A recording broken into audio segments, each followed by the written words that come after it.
Hey everyone, beautiful Saturday afternoon today. About 87 degrees here in the desert. Thought I'd, since I have to work tomorrow, I thought I'd get one of my little chores out of the way. It's funny because I've had this, for this part here for about 6 years, and I'm just now getting around to putting it on. For you, those of you people that have a Weber Smoky Mountain, you'll know that when you're using the smoker, that it's always a hassle to, take the lid off and find a place for it, do, whatever you want to do with basting, spritzing the meat or whatever. So they came out with, it's called Unknown Barbecue. And take this off. I've got it taped in place now, but it's a pretty cool idea. They've got this. It's basically just a hinge,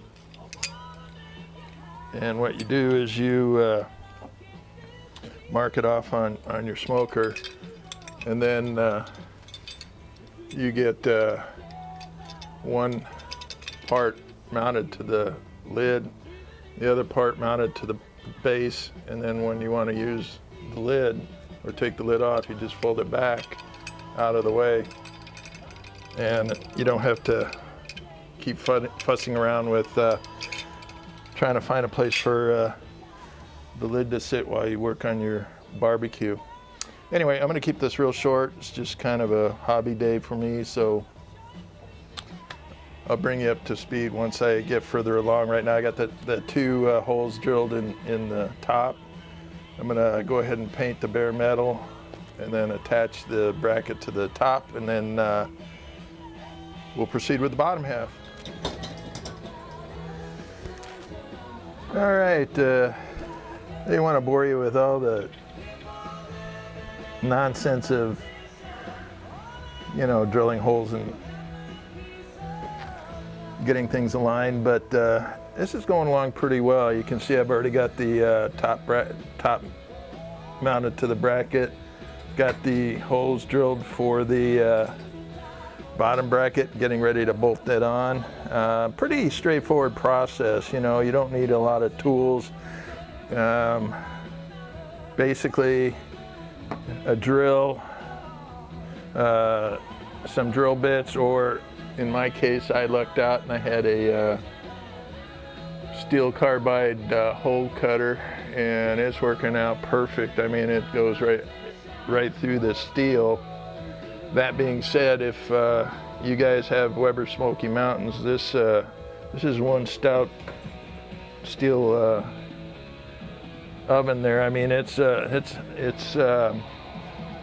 even with a steel carbide, it takes a little effort getting through it, but it does it. So I'm gonna, aside from that, drill bits, I use a little ballistol to keep the bits oiled up and cooled down. Some tape, this is a Gorilla tape, and definitely some ice cold beer, nice IPA. Helps things move along. So I'll get this finished off, and we'll show you how it works out if it does. All right, it is done. It wasn't too bad. I mean, if I can do it, anybody can do it. With my super steady hands, if I can get her done, then anybody can. But it actually turned out pretty cool. Here's the bracket I put on, or the hinge, if you will, and it works pretty doggone good. You lift it up, and it'll lock in place so that you can reach in here, service your barbecue, and not worry about this thing coming down on you. And then when you want to close it, you lift up a little bit, unlock it, and it closes. No more fussing around with the, you know, placing the hot lid on the ground or something, and maybe having a pet walk into it or bump into it, and just never liked that idea. So after 5 years, I finally got around to getting off my silly ass and putting this together. Once again, this is Weber Smoky Mountain hinge for the